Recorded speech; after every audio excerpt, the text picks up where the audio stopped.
Hey guys, this is Kaul. Thank you for listening to the podcast. This special edition of the podcast is brought to you by Luma Community and Reverb Dudley's. Luma Community is a grassroots organisation dedicated to empowering young people and strengthening communities through the power of music, culture and creative engagement. They're doing some great work in the community at grassroots level. One of their standout attractions is the Dole drumming program led by the internationally renowned Reverb Dudley's. Guys, make sure you check them out because they tackle things like knife crime right at grassroots level. So make sure you check them out on all social media platforms, and I hope you enjoy the podcast. God bless you all.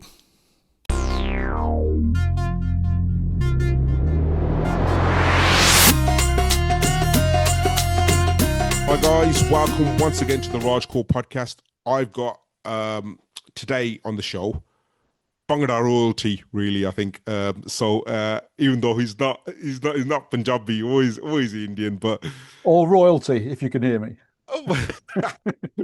Well, for people like me, you're Bhangra royalty. Well, I like to say it the proper way, Bhangra, which is the pronunciation, but for everyone else, Bhangra royalty. So, Pete, how are you doing? I'm good, thanks very much. Thanks for asking me to come on the podcast. I'm in a good place at the moment. Can I ask you, is this the first podcast that you've done? Have I got the world exclusive, or I haven't?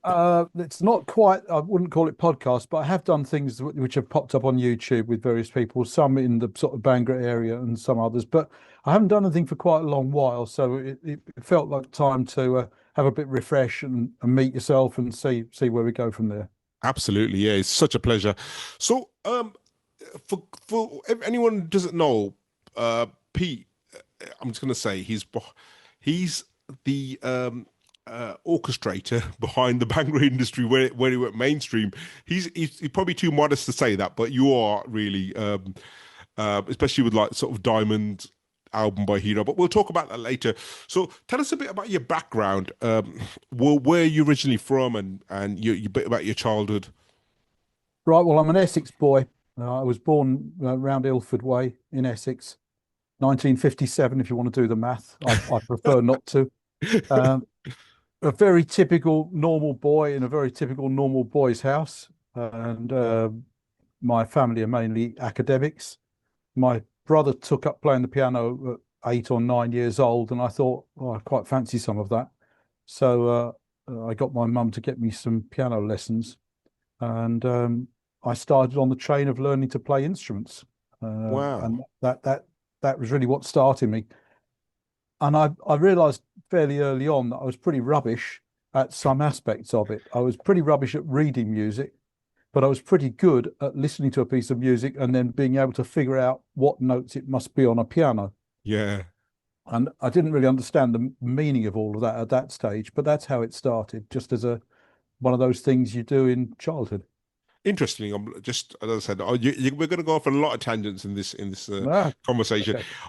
You can see a piano here. I'm actually learning grade 1 piano at the moment. So, I see a budget there as well. Yeah. Yeah, the budget that comes with the Bhangra industry. It comes with the trade. So, but I'm learning grade 1 piano at the moment. So I sort of get what you mean by reading music and stuff. But I've got this teacher, right, who's her name's Shirley, and she teaches children, but she's so good that even with me, so she's like quite, oh sweetie, put your hands here. So she's really good at it, and I actually learn better that way as well. So just a side note, yeah. But I'm learning that as well. So yeah, how did you find that piano?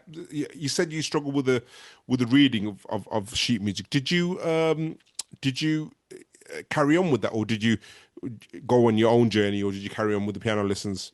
I carried on with the piano lessons. I tried to give up a few times, as you do, but my mum and dad would say, "Oh, you've come a good way now." I'd done some of the exams and stuff. It'd be a pity to give up now. That would be a shame. So I did keep it on, and although I struggled a bit with the music, it was more because I wanted to do something else. Not that I didn't understand it. I just couldn't be bothered with the notes.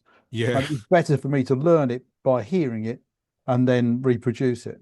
And my music teacher used to get quite frustrated because she knew it was important that I learned the theory as well. Yes.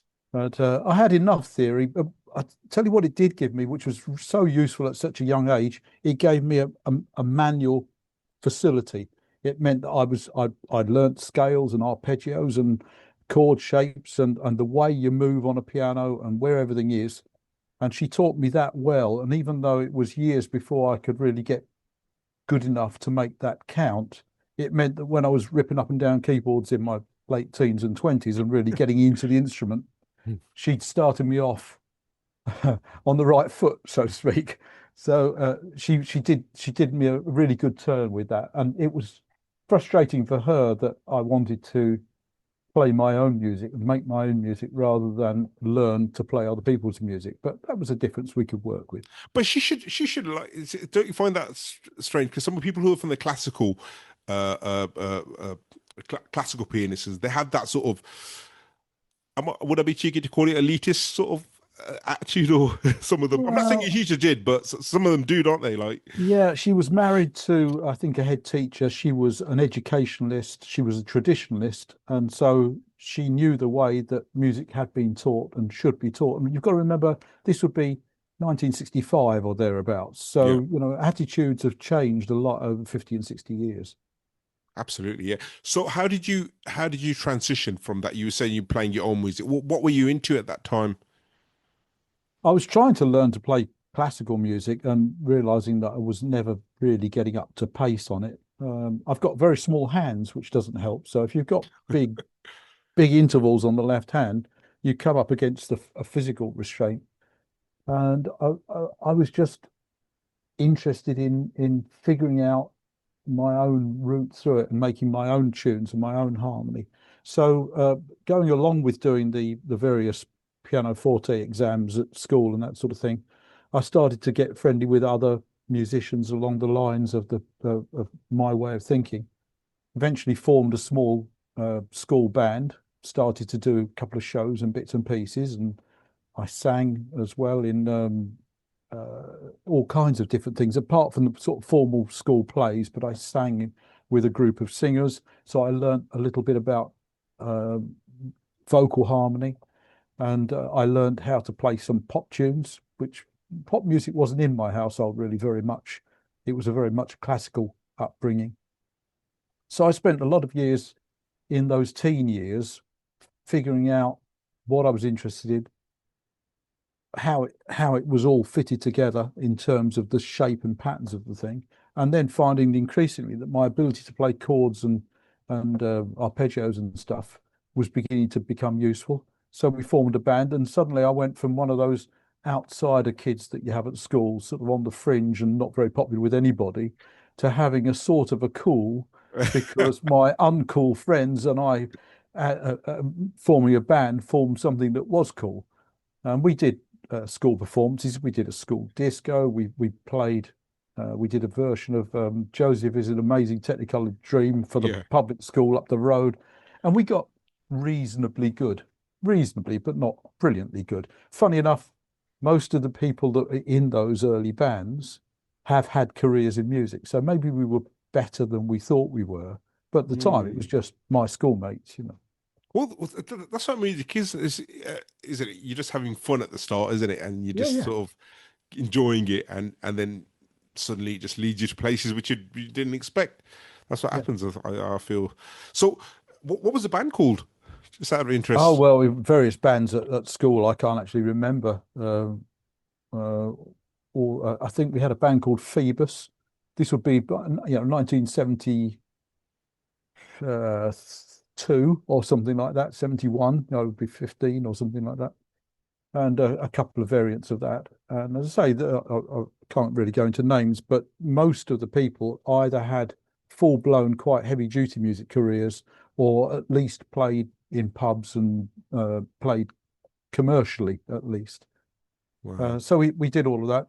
And then there was, moving on a little bit, a formative thing which came from my education.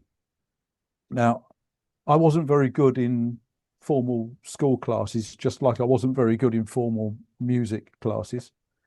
And I'd given up music at the age of 16 because I had to select a series of O levels back at the time. I think it's probably more or less the GCSEs aren't Yeah. much changed.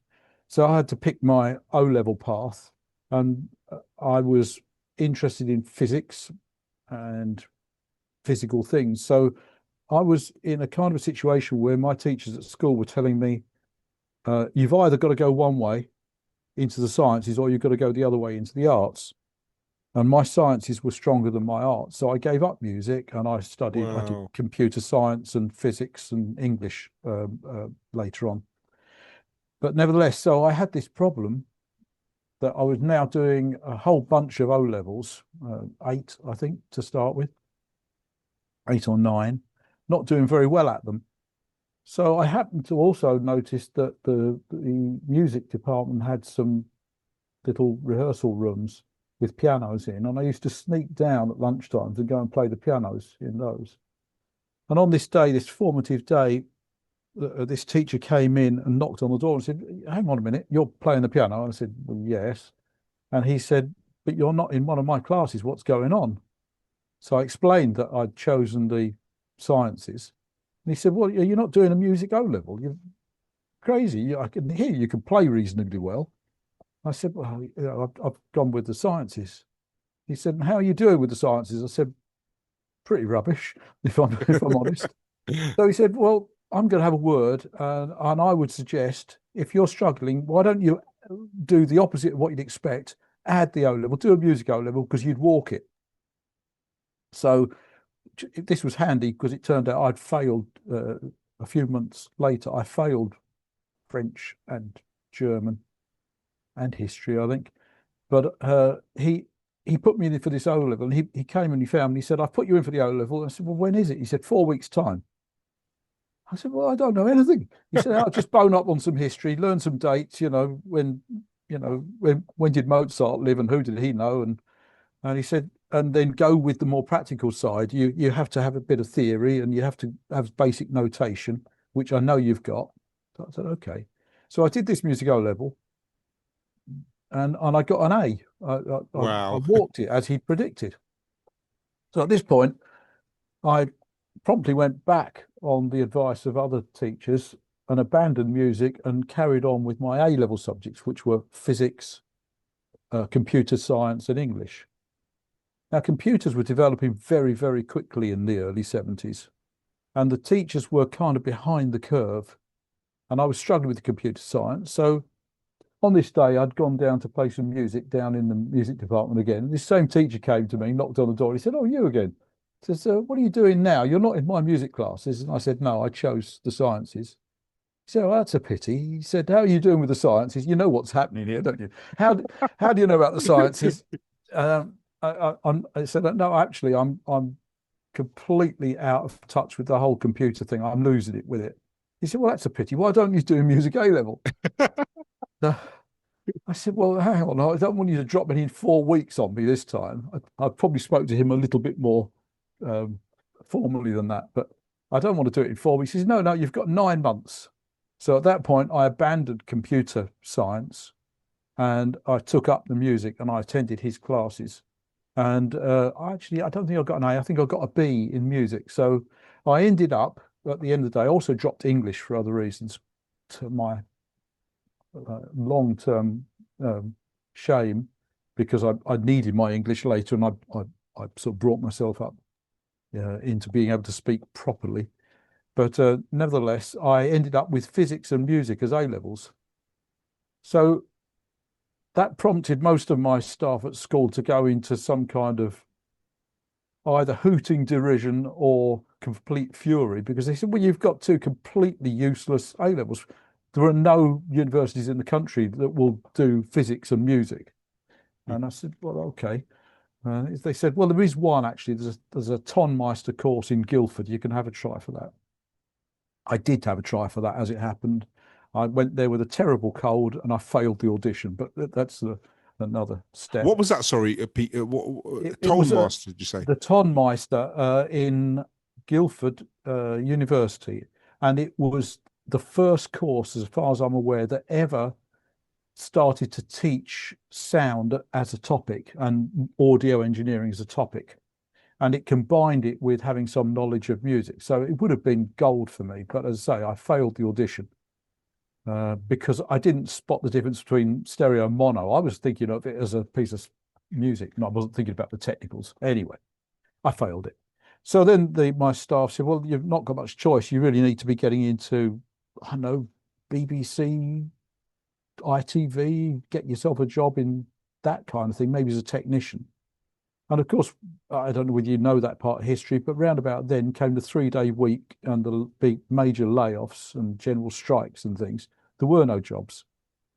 So I was, again, in a bit of a mess at the end. So I'd ended up with, as I was told at the time, I suppose I am soapboxing a bit, but this becomes important later on. I had physics and music and a few other subjects which I was reasonable at. And I had to try and make the best I could out of those twin areas of knowledge, bearing in mind that nobody in England was educating people who liked physics and music together. So, I mean, I've talked for a long time, but that's essentially where I fetched up at 18. Wow. So, left, left you for dead there, haven't I? yeah, I'm thinking, wow. Okay, how did you just bridge the gaps for me? So you're 18, no job, nothing. Then what? Well, so I left school at 18, and I did find a job. I found a job. I was quite a reasonable player by then. I found a job demonstrating organs in a music shop at Christmas. And I was in that job for a couple of months and I did well. And I became a little less shy. I should also add, I was horribly shy at this age. I became a little less shy and a bit more money orientated because I realized if I sold organs successfully, I got a commission. So I worked through there. And then the job folded up in February, end of January, something like that. I thought, right, now what do I do? So I moved briefly to another music shop who took me on. And within a week or two, they were saying, we don't think we're going to be able to keep you. The job's, not busy enough. But they had another demonstrator there. He was a little bit older than me. And I'd been there a week or two. And a couple of fellas went in and spoke to him, and it broke out into an argument. So there was an argument, and then this other demonstrator started pointing at me over his shoulder, and then he walked off in a huff, and these two guys walked towards me. I thought, what's going on here? And they said, believe you're a keyboard player. So I said, well, kind of, I've done a bit. They said, well, we've got a band and we've just sacked our keyboard player and we're going abroad. It does all make sense at the end. We're going abroad in a few weeks' time on tour. And we're not a known band, but we're going as a professional band to go on tour. We're going to Denmark for 6 weeks, and we're actually going into Germany as well. We've heard you play a bit. We've lost our other keyboard player. He doesn't want to tour with us because his girlfriend isn't keen. Would you like to join a band? So Wow. I went and rehearsed with these guys, and they were really doing it properly. They were younger than me, even.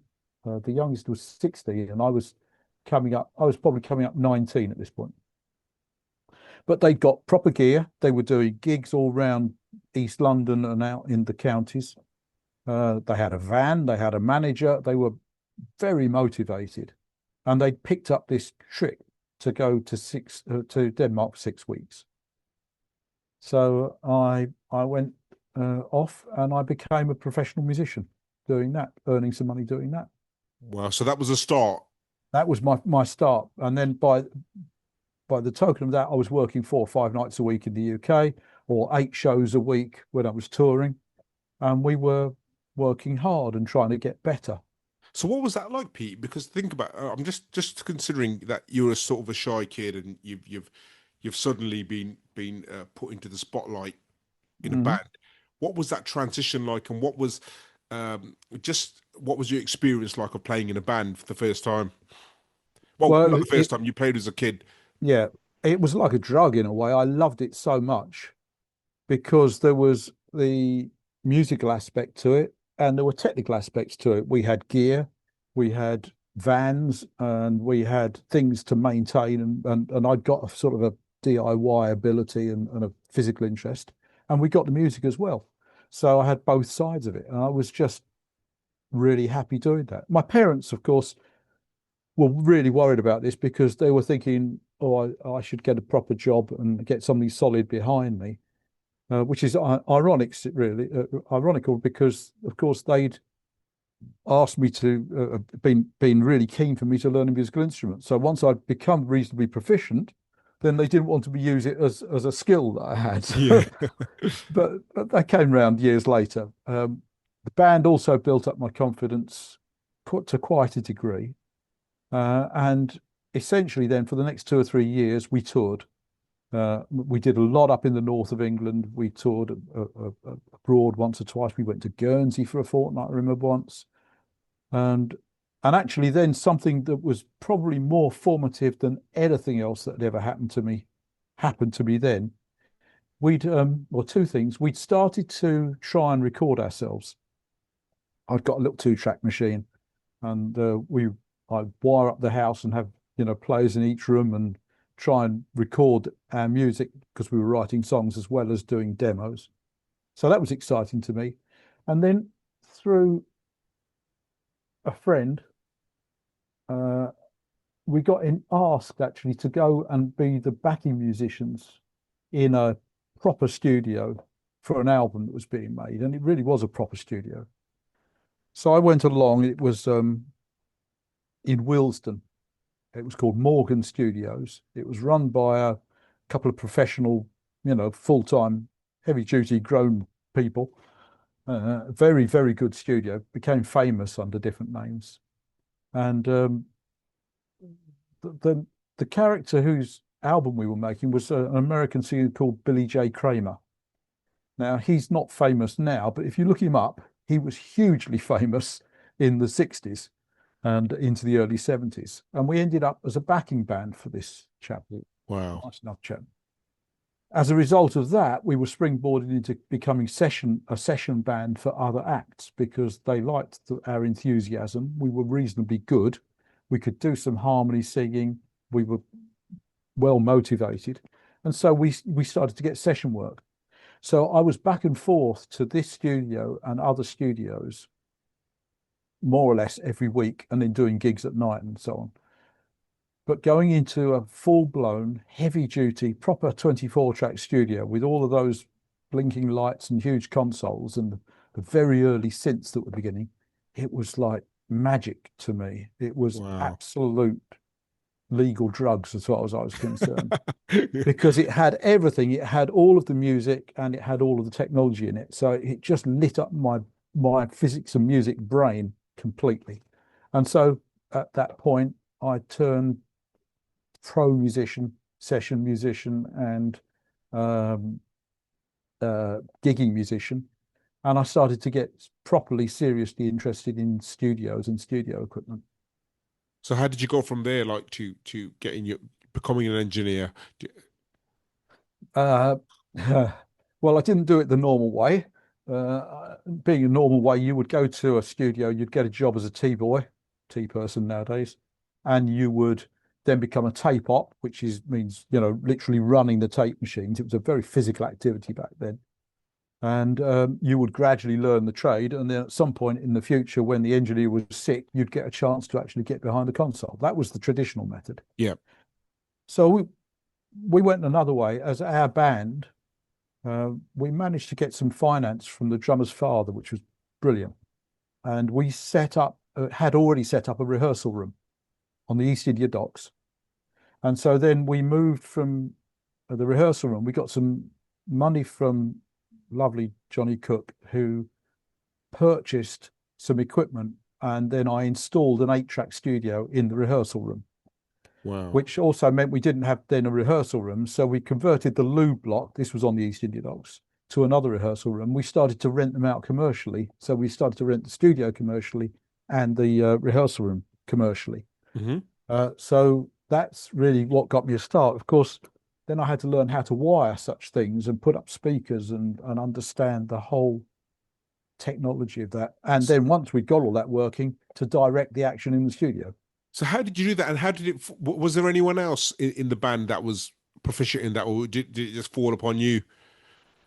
I think it was me largely. Keyboard players tend to be more technical because of the nature of their instruments. Yeah. And so I took the lead slice of that. I'd had a fascination with radios and tape machines already by 10 years. Mm-hmm. So that was the start of professional life. So we then had our own studio and we ran it commercially. So okay, so the thing I want to understand, Pete, is that you've got this studio equipment, but you've got some experience. How did you teach yourself that? Because it's quite a daunting task. Trial and error, make mistakes, do it badly, try it again, do it better. There were no manuals. There was a book I think called Sound Practice by John Borick, which is probably still around. Studio Practice, and I read that cover to cover. So I'd got quite a lot of information. I learned a bit about acoustics. We had some mics, so I'd figure out how to mic up a drum kit, how to run the tape so that I could do overdubs. Um, I learned about singing in a group with headphones with people with harmonies and stuff. Bear in mind, I was doing some big studio work at the same time, so we copied the big boys. Hmm. Wow. So how did that progress? Like, did you like sort of in the, where was the studio based? Sorry, Pete. Excuse me. It was on the East India Docks, East London, roughly near the Blackwall Tunnel. Okay, so so you've got this studio now with all the equipment and stuff. So did you? How did you? Did you just become proficient in doing that, and you started getting clients, Yeah, started running it as a business, basically? I'm yeah. assuming that's what happened. Well, I guess the story then takes two turns. Um, and I know that this podcast is partly about excellence. So, if you like, even at that young age, we were trying to achieve excellence. We were trying to be really good, and we were prepared to put in the legwork to do it.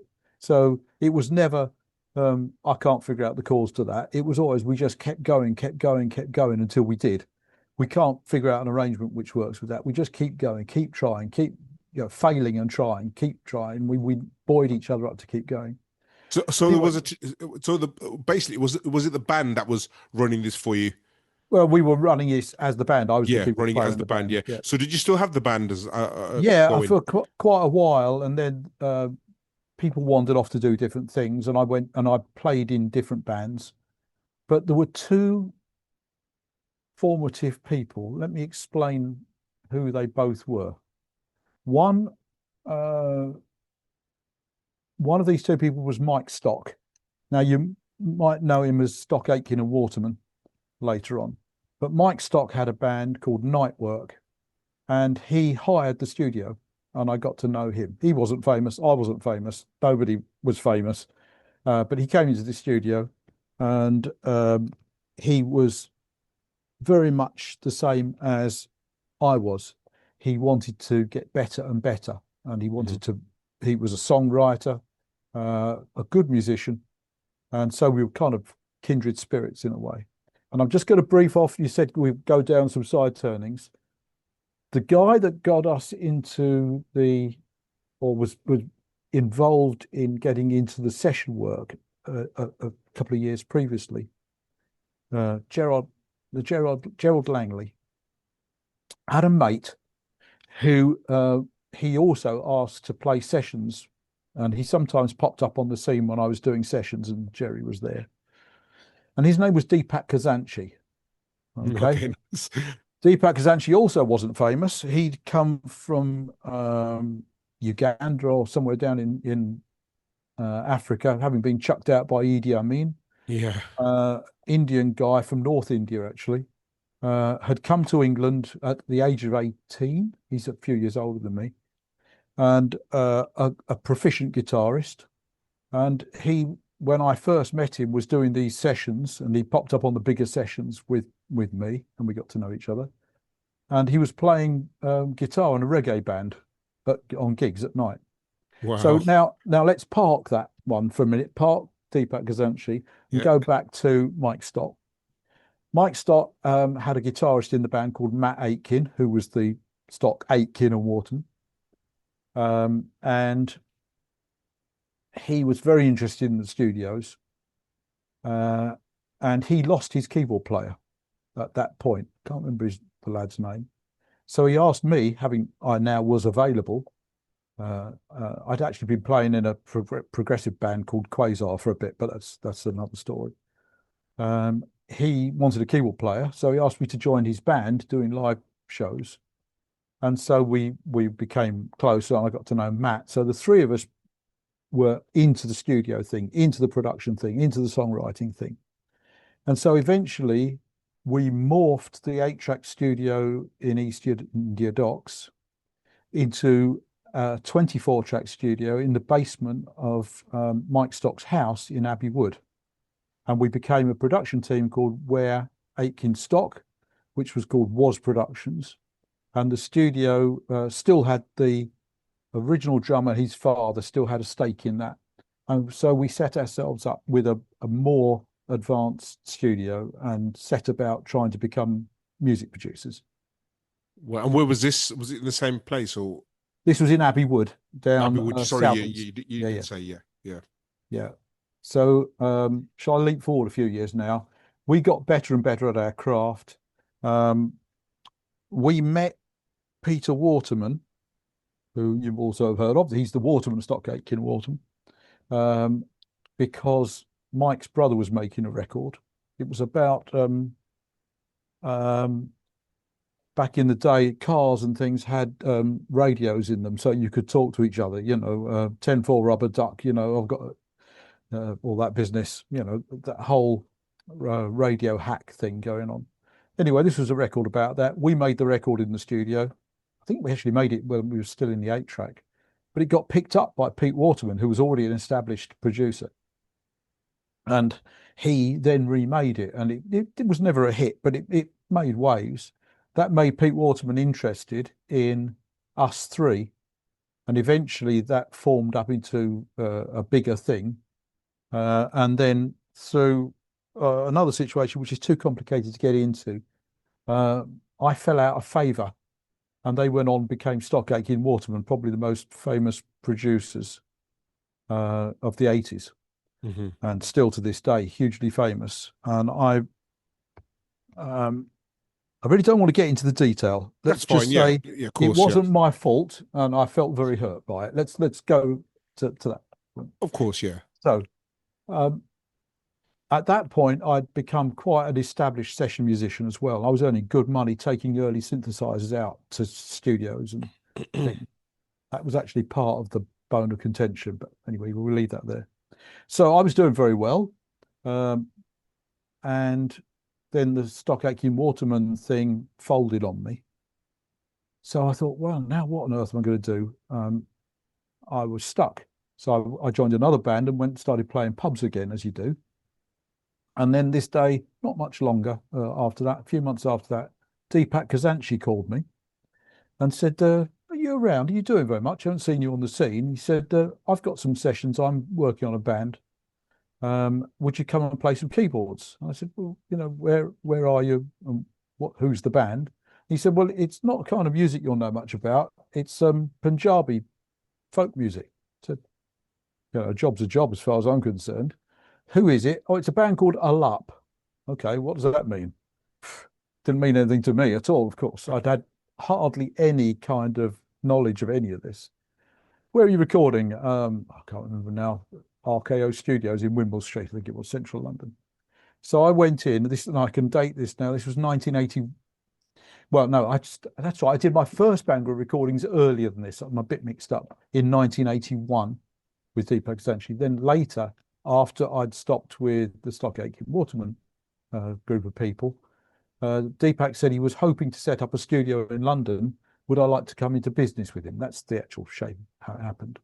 So we did that with Manjit Ratu, a third party. We found a premises, built a studio, which was originally called Waikiki Studios, but we changed the name to match the record label, and it became Arishma Studios.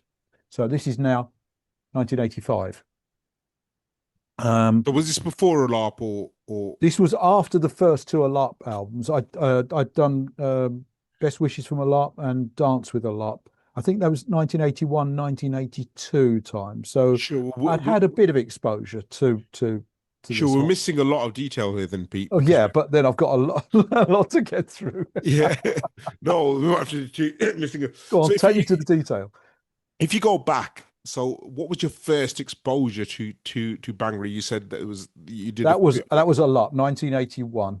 Yeah. with Deepak Kazanshi. So if you go back to that story and just Yeah. emphasize on what your experience with that, because it's really interesting because you're coming from a total different musical background into something that's been pioneered here in the UK. It was nowhere Well, else in the world. well, I, I, this is where we're headed. But yeah, I had no idea about the form of the music. I didn't know what a rag was. I didn't know what any of the terms were. I could only take instruction from Deepak, and he started to use terms like antra and sty and mukra and hek and alap. It turns out is a musical phrase, oh and gosh, all of these things. can I stop you, Pete? You probably know more, right, than a lot of actually Indian musicians in the UK. You've just probably just in that sentence, you probably just Yeah. just spoke more about Indian music than a lot of people know. Well, if you think of it this way, Raj, I had to very quickly get on board with what Deepak was doing. So I had to learn the terms, and I couldn't understand where pieces of the song started. You know, it would start with somebody sounding like they're tuning up, like an alap, and it's establishing a key. And then they'd Yeah, sing a thing called an astai, and then a astai normally had a thing called a cross. This is all classic Indian theory, I understand. yeah. And then would have a sort of a refrain or chorus at the end. Then it would go into a music piece, and then it would start with verses, but called antras. And at the end of each antra, there would be a little bit at the end of the astai, and the cross line might pop up as well. And then it was a form of repeating That form formula. towards the end with music Yeah. pieces. So once I started to understand that, it made the whole process of uh, playing these things, bear in mind, mainly it was playing, it wasn't programming then, a lot easier because I actually started to get a hold of it. It took me a long while to do. I got a hold of that, and so I started to figure it out and learn a whole new music theory from scratch. So was it just your like? If you can tell me the first time you met Alab, Johnny Singh, Hmm. who's the singer of that band. Yeah, yeah. So if you tell me about your first experience and just what it was like, you mentioned some of it already. That well, what is this? If you could just tell me about your experience. Okay. So it wasn't really like that. It was essentially being in a studio with Deepak Kazanshi and an engineer, a bunch of keyboards and the music. Yeah, I didn't have the experience of meeting the band at that point. I gotcha. did meet Chani much later, but he's a wonderful singer. But I didn't have to experience that. I purely had the sound coming out the speakers, and I wanted to play something here, and I'd be Gotcha.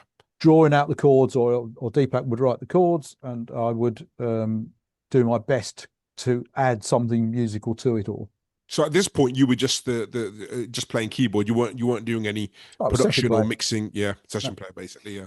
yeah, So which I that was happened familiar for with. two of the LARP albums. Is that Yes, correct? yeah.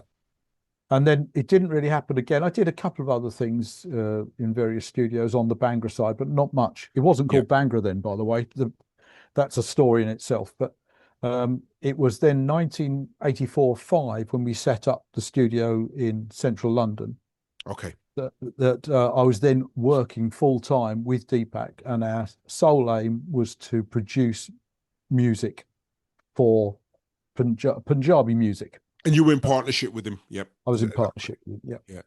Okay. So now we go And back to that you part. could begin to see how it's all beginning to shape up, because whilst Deepak had an influence on me, and because of his knowledge of English bands, he'd got a knowledge of harmony, which I found was quite lacking in the Yes. Punjabi side of things. It was all to do with melody and rhythm and accompaniment, but not full harmonic accompaniment. So I started with the various albums we were doing to put in full blown chordal accompaniment into things.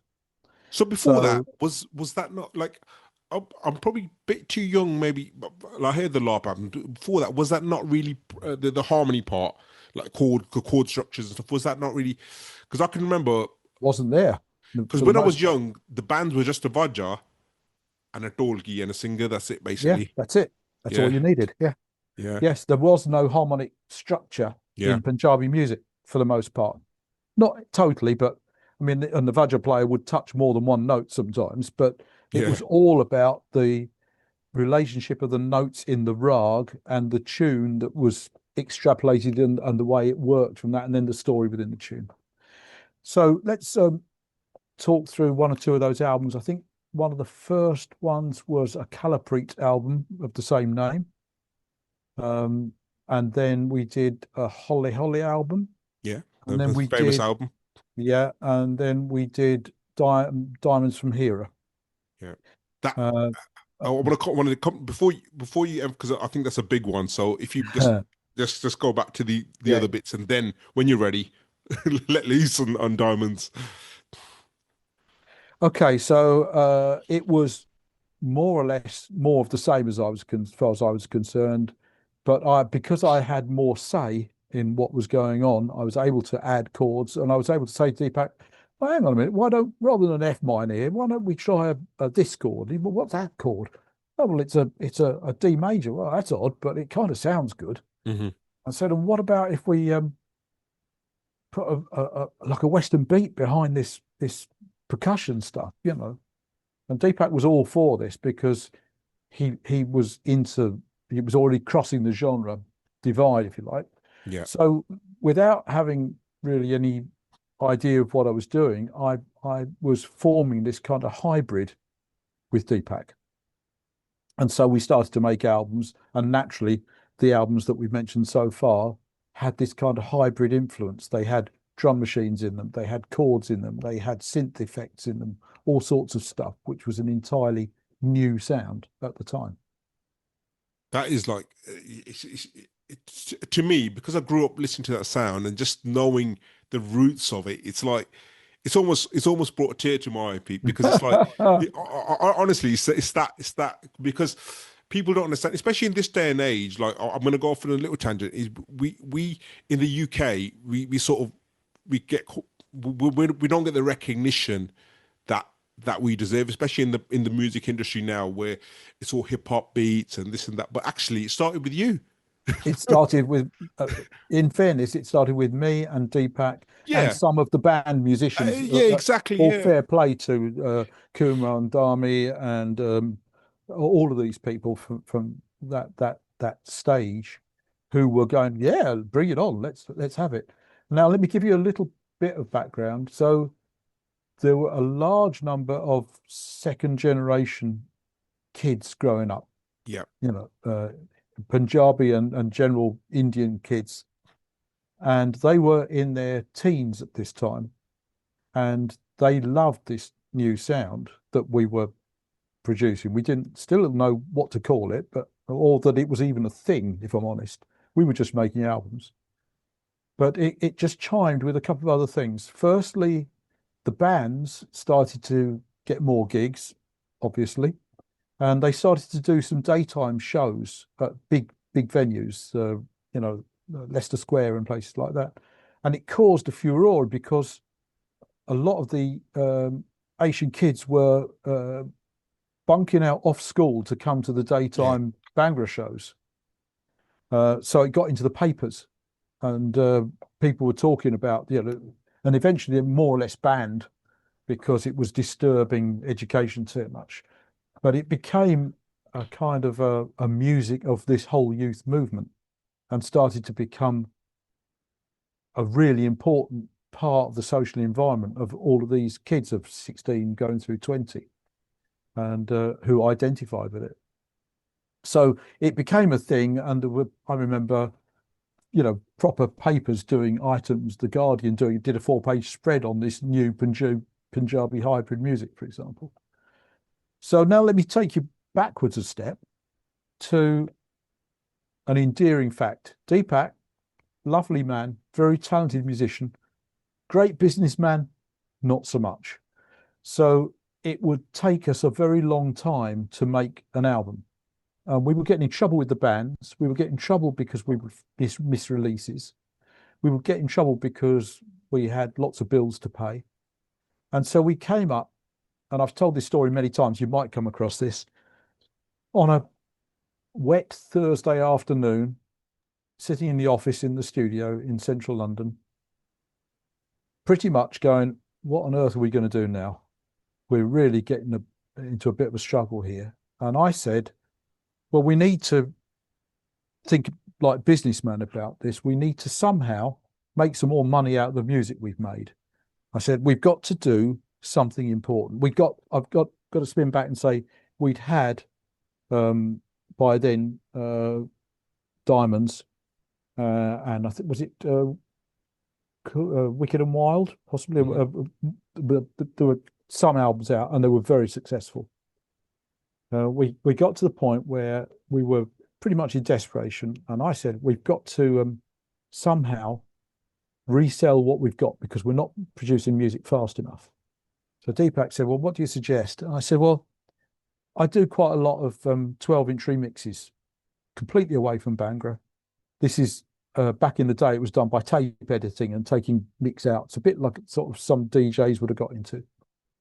And I said, how about we take elements of these 3 albums, all of which have been successful, and I try building some remixes from them and see if we can make it a whole different animal.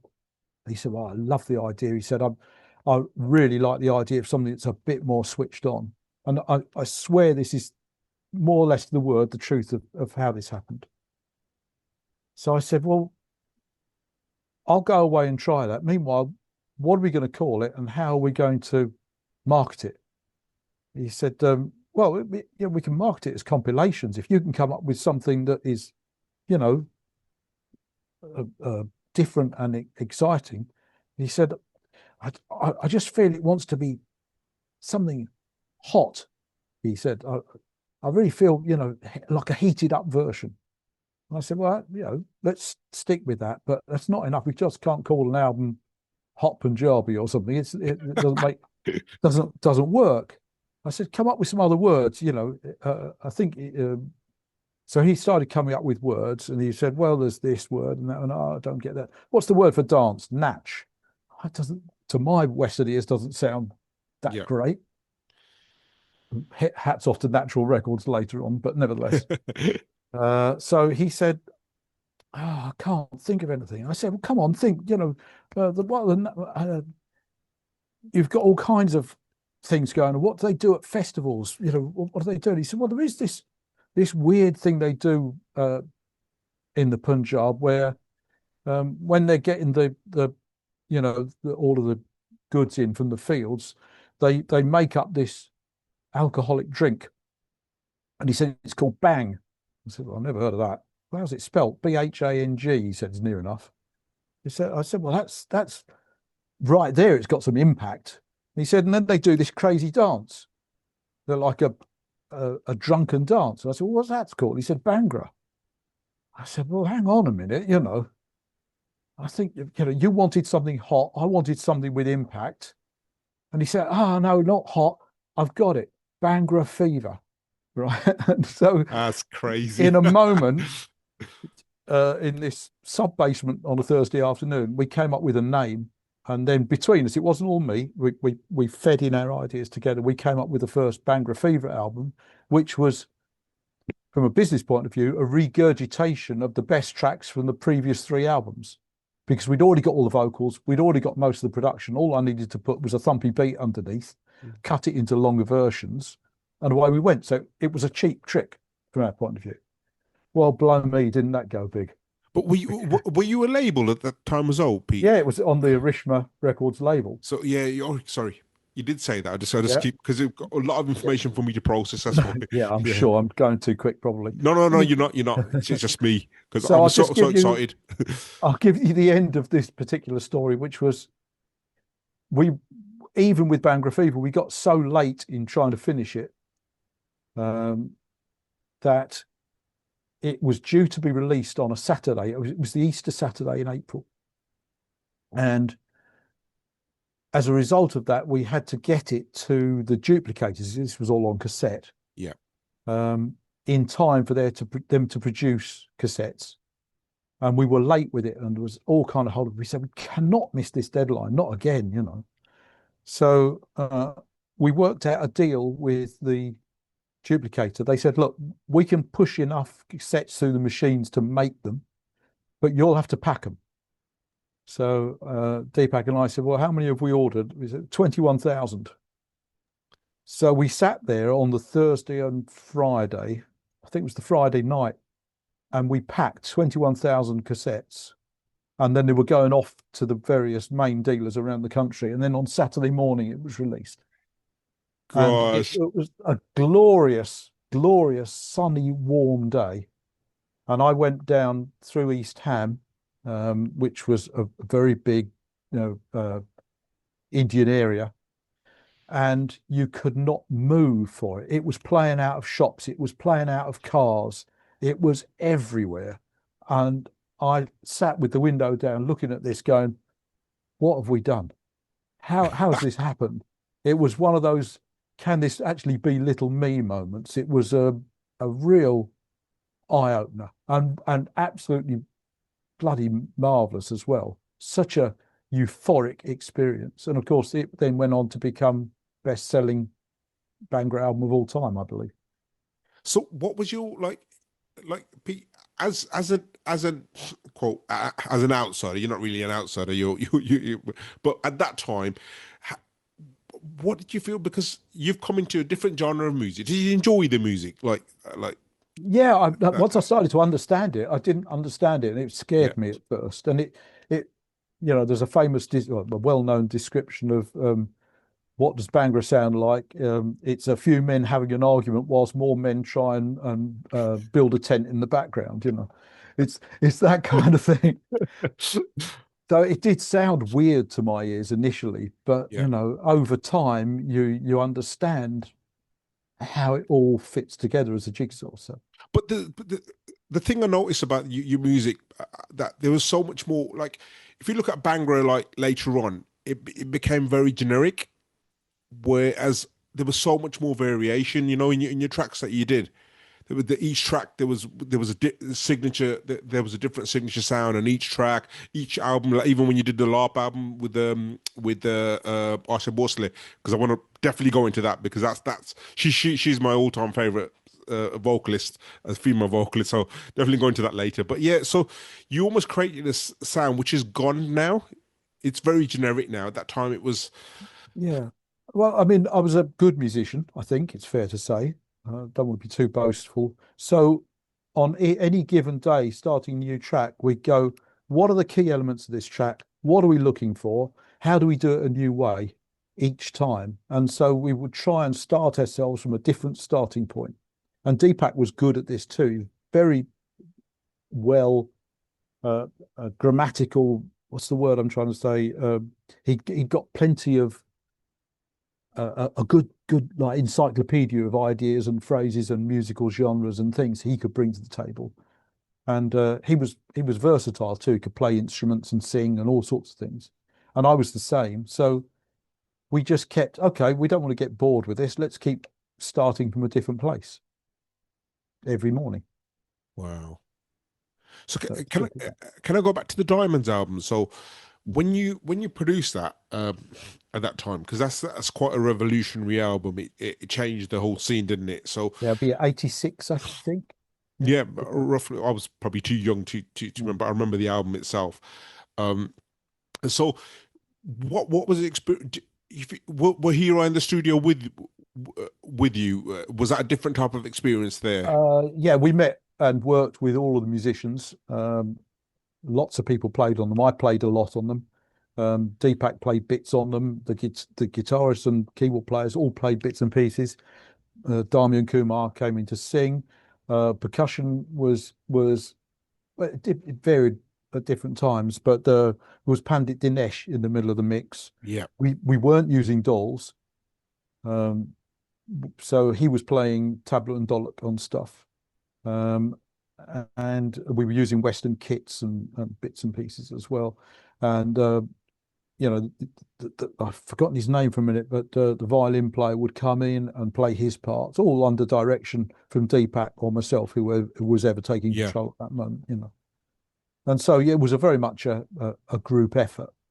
So, like, what about the singing? Because was it Deepak really orchestrating the singing part, or did you have a part in that as well? Because I know the language will be a barrier, but Yeah, music's music at the end of yes, the at day. that point it would have been more Deepak than me, although with the continuing story of not having enough money to go around and support this studio, a bit later, a bit after this point, we got to a point where I was saying, we're going to go under unless we produce more music.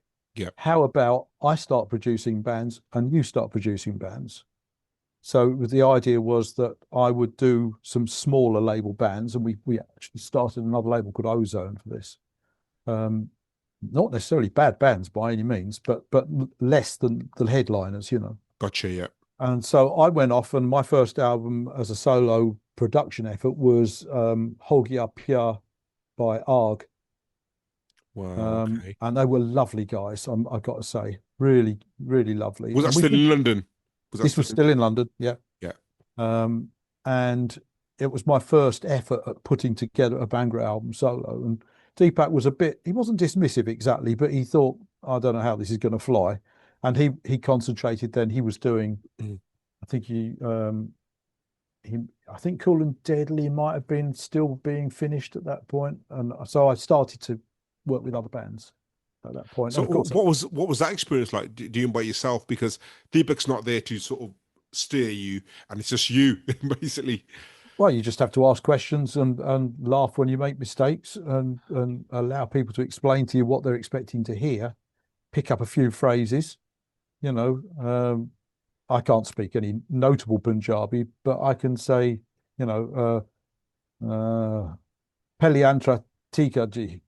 I'm seriously impressed. Akri line, Eki Crash, Tikani. And they would say, can I have a listen? Or in the case of Arg, they would say, can I have a just listen? Which I thought was always very sweet. And they'd listen and go, oh yeah, that's called a crush. Yeah, it's crush. It's roughness in the voice. Yeah. And so I said, well, you know, what's the word for tune? Sur. You know, what's the tune for rhythm? What does Akri mean? It means last line. You know, all of these things. And so I learned enough to be able to understand more or less what was being said to me, and to actually have a few phrases in hand, and then just got used to it, I suppose, after that. So, okay, you've done Diamonds, you've done Bhangra Fever. Then what was the next step in the journey? Well, we split off into these two groups. I think Cool and Deadly more or less was finished. And then Deepak did another Heera album, Koh-i-Noor, I think. Which was largely Deepak and a young engineer called Matt Nelms, who I helped to bring into the frame. And I started to concentrate on other bands, but eventually this whole studio situation had become top heavy and impossible to maintain, and I was getting very stressed about the situation. So eventually, in 1989, I called a halt and said, I can't work like this anymore. It's making me ill. And I was running a double life, because by then I was music director for quite a famous American artist, and I was touring all over Europe as well. So I had other things going on outside of Bhangra. And so in 1989, I made a very hard decision to leave. And I went, and then I moved to another studio called Sunnyside. And it was there that I ended up mixing the Asher Bosley album, Chum Chum Nachdi Piran, I think, is it? One of my all-time favorite songs. Yeah. I mixed that at Sunnyside. It came from Al Up Studio High Tension, originally produced by Pandit Dinesh. He went off, he was with a band called Blancmange, I think, and was in the charts, and he was touring. He wasn't able to finish the album. And so I was asked to take it on as a half-finished album. So was it just the mix you did, or did you? No, I did some instrumentation. I think we had bass, some keyboards, some percussion, and Asher Bosley's vocal. Wow. So I probably added a third or a half of it. So you didn't experience recording with it, did you? No, but yeah. I know a voice well as a result of it. Yeah, she's got that little sort of huskiness in her voice, doesn't she? That sort of Got a grain. very I'm probably committing terrible folly, but a slightly sweeter voice than Lata Mangeshkar as well. Well, yeah, in the industry, Lata's considered the better singer overall. If well, thinking, but my favourite's always been Aisha Bosley. Mm. I saw her a few years back at 90. She came to Birmingham, and Yes. she's still singing. I just Unbelievable. mentioned as a sideline, Deepak and I made the first ever digital Punjabi Bhangra style album. It wasn't really Bhangra with Jagjit and Chitra. Really? Beyond Time, Which album yeah, was that? Beyond Time Wow. was the first ever digital album, and I would say that I think Chitra had a sweeter voice than any of the singers that I'd experienced personally. Wow. Did you Wonderful, did, lovely lady. did you record with them personally or? Yeah, we recorded that whole album at Jacobs in Farnham, a big digital studio. Gosh, what was that like? Because Jagjit Singh is one of the most renowned singers Ah, ever in India. he was a lovely man too. I got to know him very well. We played a lot of pool in the background at times. I got to sit and chat with the beautiful Chitra as well. And I met the band were all over from India. And so they played a lot of the album. I played bits on the album. I played bits of percussion and some keyboards and bits and pieces on the What was album. that like recording with them? Like, because to me, they're like some of the greatest artists ever from India. So just the vocals and stuff. I'd love to just get your Yeah, opinion on that. what I remember of it, lot of years ago, it was spellbinding because Jagjit's voice is like sinking into a warm bath, isn't it? He's Yeah, just got that favourite uncle sound. yeah. And then Chitra, a great beauty and a very sweet vocalist too. It was like wonderful for me to be Wow, part of that. I've actually got a picture of us all sitting or standing out by the swimming pool outside Jacobs. It's probably in my archive somewhere from wow. 19, I If you think ever 80. find it, just send me a clip of it. I'd Oh just love yeah, to I'll see. I'll send it to you if I can find it. Yeah, it'd be amazing. So it's almost been an hour, uh, Mm. Pete. So is there anything else you want to just tell about your journey, or we can do it another time, or Well, where do we get to? We've got to about 1988, 1990. yeah, that's it. Yeah, Well, I would say three-quarters of my Bangor career was beyond those dates.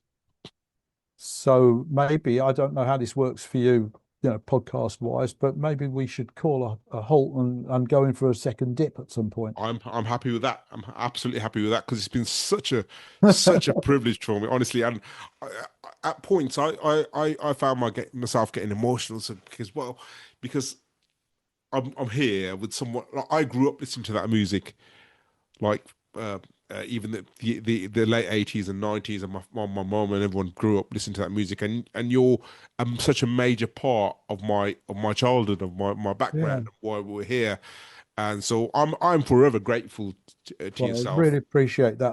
I honestly appreciate it. It's humbling to Yeah, hear that. It's wonderful. You've got to remember that when we did all of this, we didn't know no, the greater part of what was happening. We didn't realize that we'd forged a generation and come up with the word that became the yeah. genre of Bhangra. It's honestly, It it's was amazing. just a day in the life for us.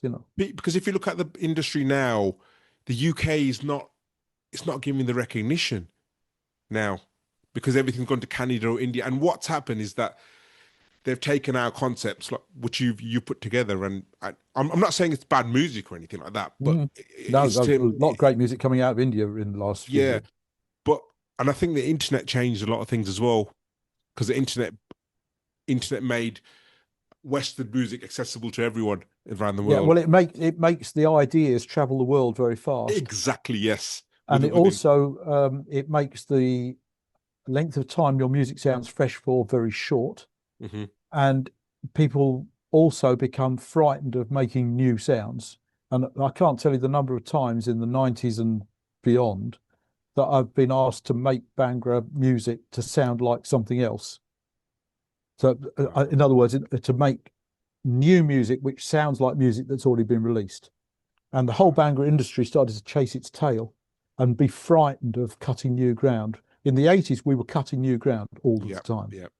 and it lost its way as um, the DJ culture had its place and was really important, but in terms of musical lexicon, they didn't have enough, so they Let's wanted it all to be the same. let's talk about this later because Okay. in the next podcast, because it's been fascinating. One of my favorite all-time discussions with anyone. It's been Oh, Pete, well, it's lovely. It's honestly, lovely. and I'm saying this on air. It's been such a privilege speaking to you, and gosh, I feel emotional and got slight tears in my because, as I said, I want to emphasize that again. You've I'm speaking to the man behind some of my childhood, you know, but I am who I am today. Sure. My love for UK Bhangra, and because of people like yourself, honestly. I guess so, but I'm one of Yeah, maybe a lot of shoulders that people have climbed on, and so I certainly wouldn't like to no, no, well, I'm overstate not saying my that, but you're a influence. very, very significant part of it. And I think let's get to part two because I can't wait. I'm so excited. We'll get some dates afterwards. You stay on online. I'm just gonna stop the recording. So, Sure. guys, that was the Raj Core podcast, Pete Ware part one, and make sure you check out part two very soon. So we're going to record again. But what a privilege! Pete, anything you want to say before we have part two to the audience? Just if you're interested in the podcast, thanks very much. If you've got this far, let's hope it was entertaining and possibly informative. And thank you, my brothers and sisters everywhere, for coming on the journey with us all. Amazing, amazing. Thank you, guys. So make sure you leave a review. Make sure you share this podcast because it's been probably my favorite podcast of everything. Even though I've interviewed some amazing guests, but it's just the history and the parts of my childhood which are coming back to me, and Pete's partially behind that. So that's why I'm getting a bit emotional. But anyway, thank you so much, guys. Make sure you share, like, and we're going to meet Pete again in very shortly. God bless you all.